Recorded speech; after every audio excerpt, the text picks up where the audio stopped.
Human Target issue 2, Tom King writing with Greg Smallwood on the art. I trust Connor did go back and read issue 1 to catch up for this. I did read issue 1. Very good. And then decided not to read issue 2.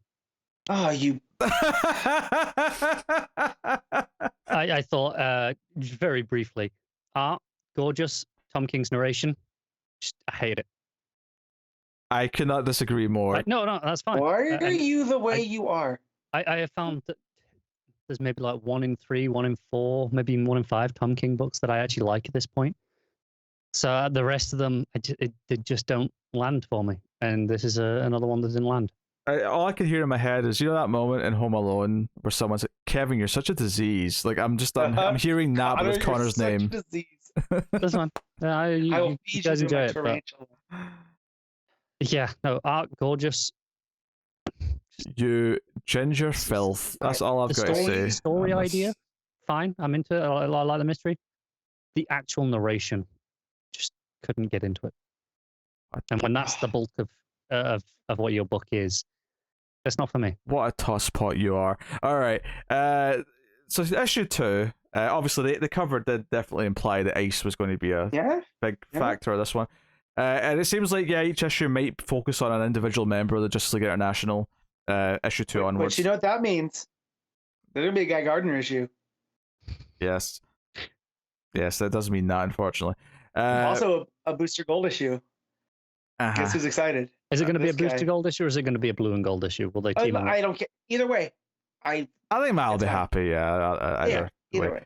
So, this issue, like, we get a little bit of a just sort of Human Target getting a slice of pizza from the place he lives above, and a little bit of context for why he lives there. But we get into it builds up to ice because he's like, oh, there's a woman looking for you, and some women you can't say no to, and it treats her like the femme fatale almost, right? Where she's in the investigator's office, and the coloring here. There's a trend in this issue of like doing like the light of the window, which is more orange, like creating like a square of light on like, their faces. It's used a lot in the art in this, and it's really nice. It's even used later on when they're outside at the sunset and stuff. But it creates a really nice, strong visual style for the book. And it plays with a lot of the tropes. You know, it has him talking about like feeling the chill in the air, which is literal in the sense that she does actually have like an ice power that cools down the atmosphere. But but it also comes off as the her sense like attractive and being entrenched with it. Like I said that how noir Rorschach was. That's like a neo-noir. This is like pulp. This is King going like, I'm writing a Sam Spade issue. Yeah. Because down from her showing up, it already being in the office when he opens the door, to him talking about basically the chill in the air and how it disappears, or was she doing it on purpose? Yeah, smelling the and like sometimes like when she goes to wipe his like because he's got some like pizza sauce in his cheek, like the way the panels do close-ups of his cheek and her like licking her finger and her mouth, like it's really focusing on all the things that he's focusing on. So it's really strong artwork and the in the direction sense where it's like picking its panels and picking what its sequencing is. And he's coughing a little bit, and she knows I don't know if she knows exactly that he's dying, but she knows that he was poisoned, and that's why she talked to Doc Midnight. Yeah. Right. So it sets up all this stuff, all these strong, it's like the room's purple, but there's all these yellow lines of light from the blinds. So really good stuff. But basically he's like, hey, let's go somewhere, and she suggests he says somewhere warm, and she suggests the beach. And one of the great things about the narration, which Connor doesn't like because he's weird, is that he's like, I can smell her perfume. So when she asks, like, if you've got time, like he just says, I lie, and then the speech bubble is all the time in the world, and it tells you exactly that he is like, he can't say no to her. Like, he's enthralled with her.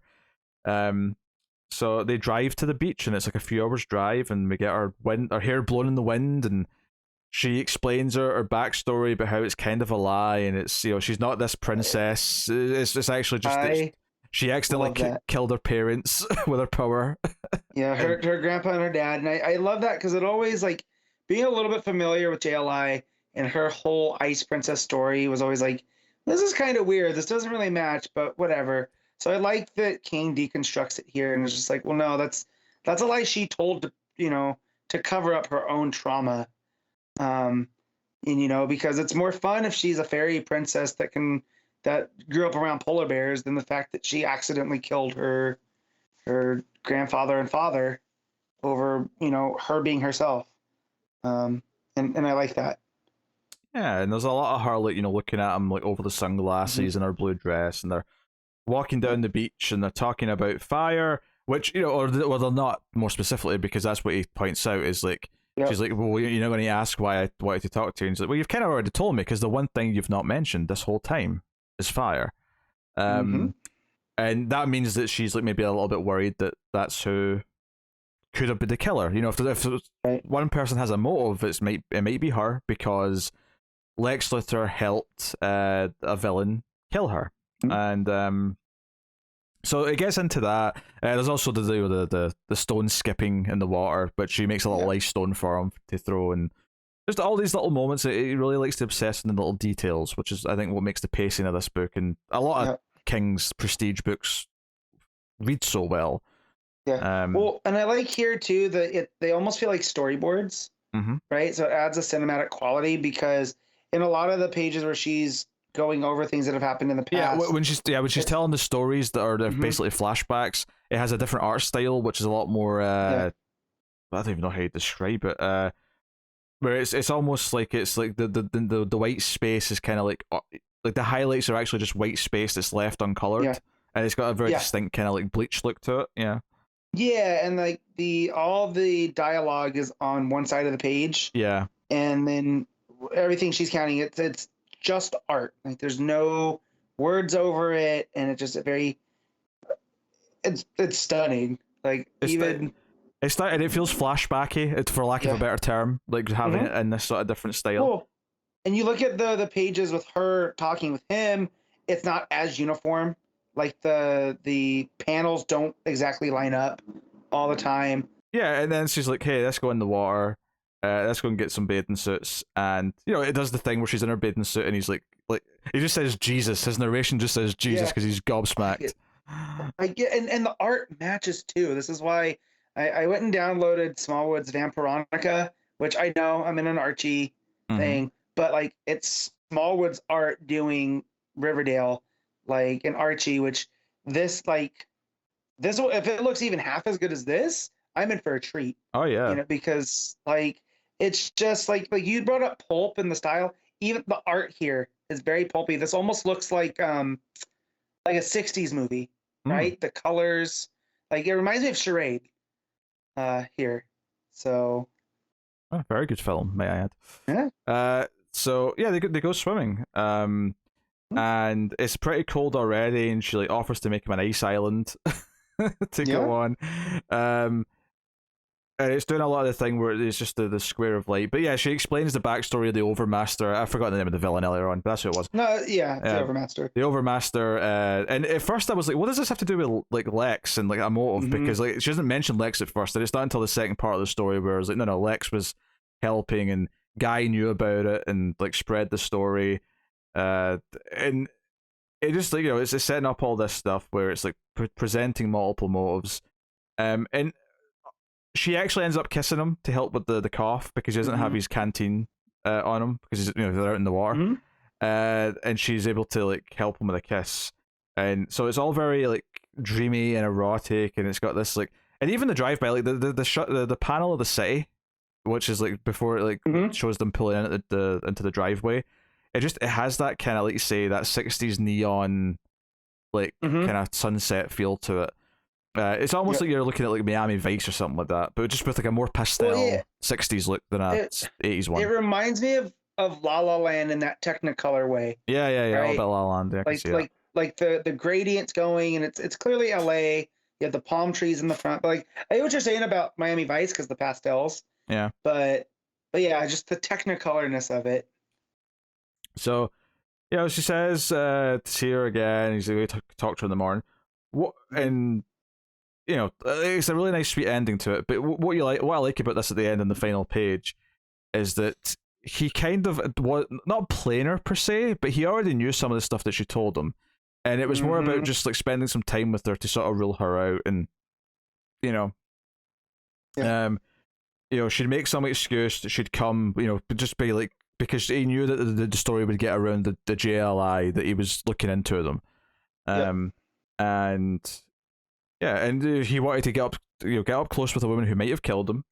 And then at the end, after he takes a drink of his whiskey or whatever, he just says, "I can still smell her perfume on my suit," and that's the end of the story. So it's kind of like, okay, so he had a plan, and it was successful to a point. Although one could argue that if she is the killer, or the attempted and it's all, again, worth reminding everyone here, the attempted murder was on Lex Luthor, not on him, right? Chance is just unfortunate that he's caught in the right.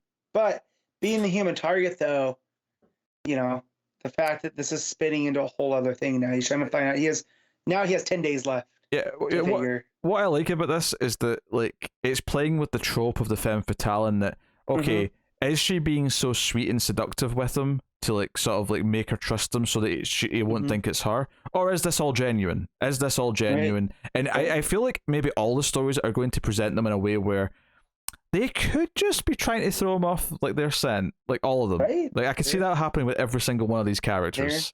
They're thick as thieves, right? And that's what we know about Fire, and that Fire was. That's what I like about Ice too, right? Is she's really tied to Guy Gardner and Fire, which is the opposite of her, right? Both of those are hot-headed characters who let their emotions do more of the control, but she's always been the reserved one. And so the fact that both of them get brought up here, right, is almost like a bridge to one of them's next that we're gonna go through. Just from because he's trying to rule out everybody, but here where it goes on to as he's drinking, the headline with the human target, right? I'm still trying to figure out what all that means. Why did they throw this headline in here besides just the title, right? Yeah, because it is the title page at the end. Yeah, it's worth mentioning. But what's there's got to be, nothing in this book happens by accident, right? So what's the is he a bigger deal than we are led to believe, right? If the human target's making Daily Planet headline news, is it just because of the assassination attempt on Lex and he was there? It would just be that. That would work. But I like that's here, that they seem to know who he is now. I think what I liked about the ending is that it was okay, this was part of his plan. He actually wanted her to come see him, as he wants to see all the members. But that final line of her being in his head, it's but her trick, if it is a trick, still worked, and that she still kind of won him over and made him obsessed, and he's still thinking about her in a romantic sense, and he's entranced by her beauty and everything.